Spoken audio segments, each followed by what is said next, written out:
পর্বত শুধু প্রকৃতির সৌন্দর্যের এক বিশেষ অংশ নয়, বরং পৃথিবীর ভূতাত্ত্বিক ইতিহাসের সাক্ষী। চলুন জেনে নেই পর্বতের সৃষ্টি, আমাদের পরিবেশে এর।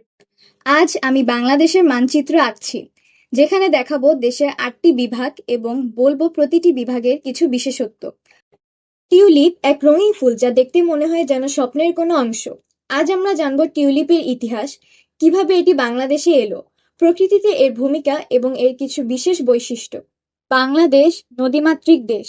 এখানকার প্রকৃতি, জীবনযাত্রা, অর্থনীতি সবই নদীর সাথে ওতপ্রোতভাবে জড়িত। আজকের ভিডিওতে আমরা জানবো বাংলাদেশের প্রধান নদীগুলোর গল্প, তাদের বৈশিষ্ট্য এবং বিশেষত্ব। চলুন নদীর স্রোতে ভেসে যাই। রিকশার উৎপত্তি জাপানে। আপনি কি জানতেন? রিকশার উৎপত্তি জাপানে 1860 সালের দিকে। এটি প্রথমে জাপানি শব্দ জিন রিকিশা নামে পরিচিত ছিল, যেখানে জিন অর্থ মানুষ, রিকি অর্থ শক্তি এবং সা অর্থ বাহন। জল চাই? প্রাকৃতিক পানীয়ের কথা বললে প্রথমে মনে পড়ে ডাবের কথা। এর সুমিষ্ট স্বাদ এবং অসাধারণ পুষ্টিগুণের কারণে ডাব আমাদের জীবনের একটি গুরুত্বপূর্ণ অংশ হয়ে উঠেছে।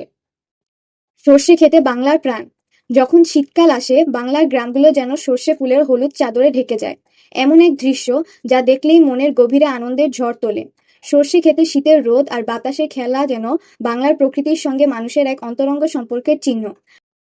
ক্রিসমাস মানে উজ্জ্বল আলো, রঙিন সাজসজ্জা আর সেই সবকিছুর কেন্দ্রবিন্দু একটি সুন্দর ক্রিসমাস ট্রি।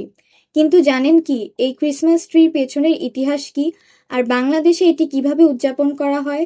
পর্বতের গাছপালা মাটিকে ক্ষয় থেকে রোধ করে এবং অক্সিজেন উৎপন্ন করে। এগুলো বন্যপ্রাণীর জন্য নিরাপদ আশ্রয়স্থল এবং জীববৈচিত্র্যের কেন্দ্র।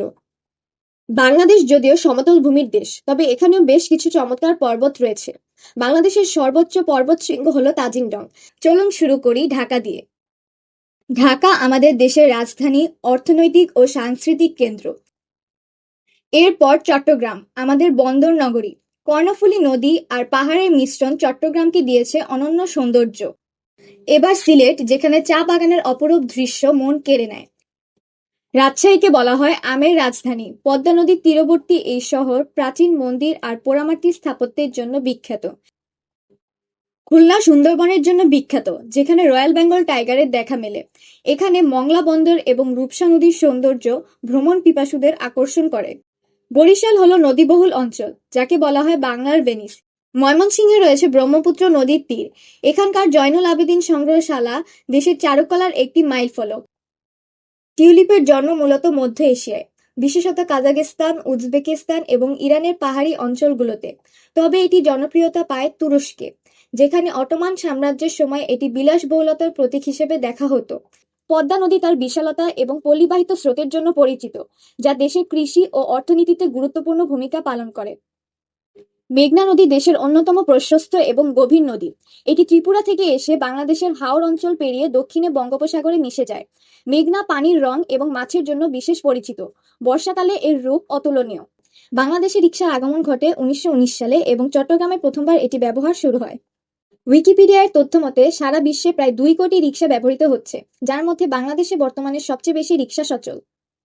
রিকশা বিভিন্ন ধরনের হয়ে থাকে, যথা সাধারণ প্যাডেল রিকশা, মোটর চালিত রিকশা, কার্গো রিকশা এবং ইলেকট্রনিক রিকশা। ডাব আসলে নারকেলের কাঁচা অবস্থা, যা তরল পানীয় ও নরম শ্বাসের জন্য অত্যন্ত জনপ্রিয়। ডাব কিভাবে বাংলাদেশে এসেছে? ডাব মূলত দক্ষিণ পূর্ব এশিয়া এবং ভারত মহাসাগরীয় অঞ্চলের একটি উদ্ভিদ। বাংলাদেশের গ্রামীণ জীবনের একটি অপরিহার্য অংশ হলো সর্ষে ক্ষেত। এটি শুধুমাত্র একটি কৃষি ফসল নয়, বরং বাঙালির ঐতিহ্যের সঙ্গে জড়িত। সর্ষে ক্ষেত মানেই গ্রাম বাংলার শীতের উৎসব, শিশুদের খেলা এবং শিল্পীদের ক্যানভাস। ক্রিসমাস ট্রি শুধুই একটি গাছ নয়, এটি হলো একটি প্রতীক। প্রাচীনকালে ইউরোপীয়রা সবুজ গাছকে জীবনের চিহ্ন হিসেবে দেখত, আর পরে এই ধারা থেকে ক্রিসমাস ট্রির প্রচলন শুরু হয়। গাছটিকে সাজানো হয় রঙিন বাতি, তারকা আর নানা ধরনের সজ্জা দিয়ে। শীর্ষে থাকে একটি বড় তারকা, যা বেত লেহেমের তারার প্রতীক।